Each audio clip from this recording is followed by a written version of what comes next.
আসসালামু আলাইকুম, আশা করি সবাই খুব ভালো আছেন। আজকের টি-শার্ট ডিজাইন টিউটোরিয়ালে আপনাদের সবাইকে স্বাগতম। সো আজকে আমরা টি-শার্ট ডিজাইন করবো আইডিওগ্রাম এআই এবং ইলাস্ট্রেটরের সাহায্যে। সো আইডিওগ্রাম এআই তে এসে দেখেন, এখান থেকে আমি একটা টি-শার্ট ডিজাইনের প্রম্পট লিখে সার্চ করেছি এবং এখান থেকে স্টাইল হিসেবে ইউজ করেছি ইলাস্ট্রেশন, পোস্টার, এনিমি, ভাইব্রেন্ট। ওকে, সো এটা ইউজ করে জেনারেটে ক্লিক করে দিয়েছি। ওরা কিন্তু আমাকে 4টা ডিজাইন দিয়ে দিয়েছে। এর মধ্যে আমি এই ডিজাইনটি অথবা এই ডিজাইনটি বা দেখি, এই ডিজাইনটি নিয়ে আমি কাজ করি। এখান থেকে এই ডিজাইনটি সুন্দর লাগছে আমার কাছে। এই ডিজাইনটিকে জাস্ট আমি এখান থেকে জাস্ট সেভ এজ করে দিচ্ছি, জাস্ট সেভ করে দিলাম। জাস্ট ডিজাইনটি এখান থেকে সেভ হয়ে গেল। সেভ হয়ে যাওয়ার পর আমাদের চলে আসতে হবে এটাকে ভেক্টর তৈরি করার জন্য ভেক্টরাইজার ডট এআইতে। ভেক্টরাইজার ডট এআইতে আসার পর জাস্ট ওপেনে ক্লিক করে দিলাম ডিজাইনটি। জাস্ট এখান থেকে দেখেন এটা ইপিএস ফরম্যাটে কিন্তু ভেক্টর হয়ে যাবে এই ডিজাইনটি। সো এখানে আমাদের কিছুক্ষণ জাস্ট ওয়েট করতে হবে। জাস্ট এই তো আমাদের ভেক্টর কিন্তু অলমোস্ট কমপ্লিট হয়ে গিয়েছে। এবার জাস্ট আমরা এখান থেকে জাস্ট ডাউনলোডে ক্লিক করব। ডাউনলোডে ক্লিক করার পর জাস্ট এখান থেকে এই ডাউনলোডে ক্লিক করে দিব। ক্লিক করে দেওয়ার পর জাস্ট এখান থেকে আমরা চলে আসি ইপিএস ফাইলটার মধ্যে। ইপিএস ফাইলটা কিন্তু এখানে আর রয়েছে। সো ইপিএস ফাইলটা কিন্তু আমরা আগেই ওপেন করব না।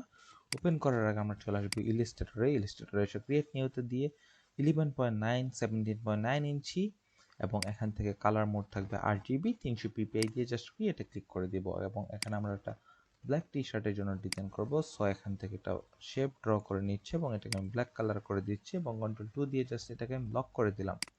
লক করে দেওয়ার পর আমি জাস্ট এখান থেকে একটা কাজ করি। লক করে দেওয়ার পর জাস্ট এখান থেকে চলে আসি এটাতে আসার পর জাস্ট এখান থেকে নিয়ে আসি এই জায়গাটায়। আমি জাস্ট এখান থেকে আনগ্রুপ করে নিব ডিজাইনটা এবং এখান থেকে জাস্ট আমি স্ট্রোকগুলোকে জাস্ট সবগুলোকে ডিলিট করে দিলাম লাইন টুলটা দিয়ে এবং এখান থেকে জাস্ট ব্যাকগ্রাউন্ডটা জাস্ট ডিলিট করে দিব।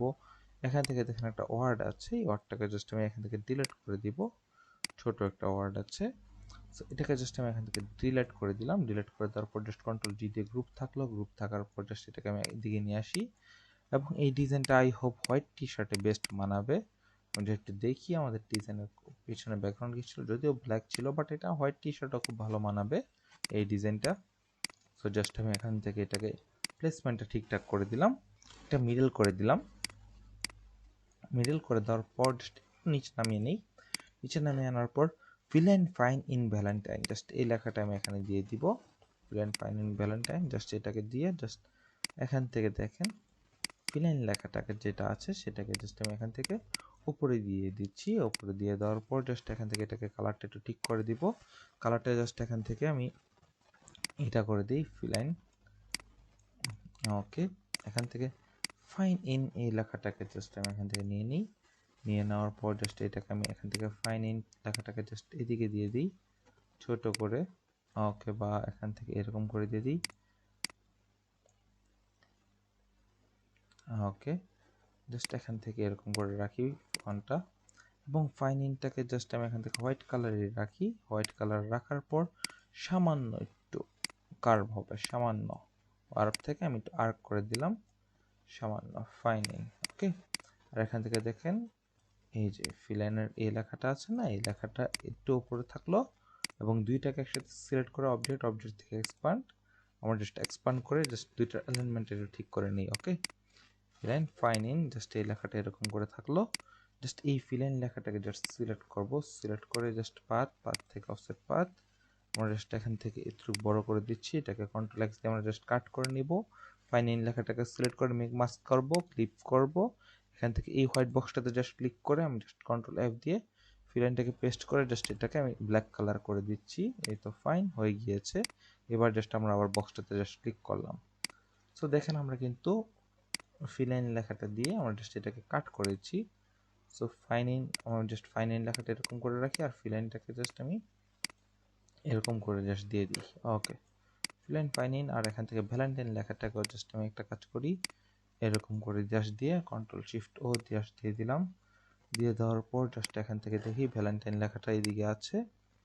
সো এইটাকে জাস্ট আমি কি করতে পারি, এইটা এর দিকে আছে, এদিকে থাকার পর জাস্ট এইটাকে এখান থেকে সিলেক্ট করে ইফেক্ট থেকে ওয়ার্প থেকে আর্ক করার থেকে ভালো হবে আমার একটু নিচের দিকে করি। এই তো fine, just almost complete. So Valentine এই তো হয়ে গিয়েছে। এক্সপ্যান্ড অ্যাপিয়ারেন্স করি জাস্ট এই তো ফ্যান্টাস্টিক। এবং এইটা এখান থেকে জাস্ট সিলেক্ট করবো, ভ্যালেন্টাইনটা সিলেক্ট করার পর জাস্ট অবজেক্ট থেকে পাথ থেকে অফসেট পাথ জাস্ট প্রিভিউ করব।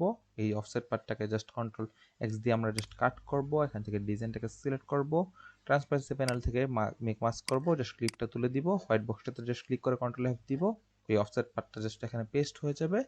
এবং এটাকে আমরা জাস্ট এখান থেকে ব্ল্যাক কালারটা জাস্ট করে দিব। করে দেওয়ার পর জাস্ট এই যে হোয়াইট বক্সটা আছে, এই হোয়াইট বক্সটা আবার ট্রান্সপারেন্সি প্যানেল থেকে জাস্ট ক্লিক করে দিব। এই তো হয়ে গিয়েছে।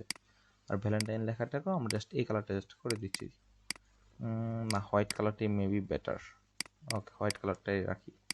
সো এখান থেকে জাস্ট সবগুলোকে একসাথে ধরবো, কন্ট্রোল জি দিয়ে গ্রুপ করে ফেলার পর জাস্ট এখান থেকে অ্যালাইনমেন্ট আমরা জাস্ট আর্টবোর্ডের মিডল করে দিলাম। করে দেওয়ার পর জাস্ট সবগুলো একসাথে ধরে আমরা একটু রিকালার করে এখান থেকে লিঙ্ক করে দিচ্ছি। এখান থেকে আমরা একটু দেখি হালকা একটু স্যাচুরেশনটা হালকা একটু বাড়িয়ে দিই, সামান্য একটু বাড়িয়ে দিলাম। এবং এখান থেকে দেখি কালারগুলো কোনগুলোতে ভালো লাগছে, সামান্য করে আমরা একটু প্র্যাকটিস করার চেষ্টা করছি কোন কালারটা দেখতে ভালো। জাস্ট একটু নিয়ে আসি দেখি। আই থিঙ্ক এই কালারটাই বেস্ট, এই কালারটাই থাকুক। Okay fine. সো আশা করি আজকের এই টি শার্ট ডিজাইন টিউটোরিয়ালটা আপনাদের পছন্দ হবে। এবং এই ডিজাইনটাকে কিন্তু আমি অবশ্যই প্রিন্ট অন ডিমান্ড ওয়েবসাইটে পাবলিশ করব। কোনো ভেক্টর বা শার্টের স্টক বা ফ্রি পিক এরকম টাইপের জায়গায় কিন্তু এটা ডিজাইনটা পাবলিশ করব না আমি। এবং যদি ফ্রি পিক বা শার্টের স্টক এসব জায়গায় পাবলিশ করতে হতো তাহলে কিন্তু ডিজাইনটাকে আমি আরও সম্পূর্ণ পুরোটা মডিফাই করতে হতো। এখান থেকে এই লাভগুলোকে কেটে অন্য কিছু বসাতে হতো, বা একটু মোটামুটি 50%-এর মতন মডিফাই করতে হতো যেন এআই ফিল্টার না আসে। সো আশা করি আজকের টি শার্ট ডিজাইন টিউটোরিয়ালটা আপনাদের পছন্দ হবে। পছন্দ হলে অবশ্যই চ্যানেলটি সাবস্ক্রাইব করে পাশে থাকবেন। সবাইকে ধন্যবাদ। আসসালামু আলাইকুম।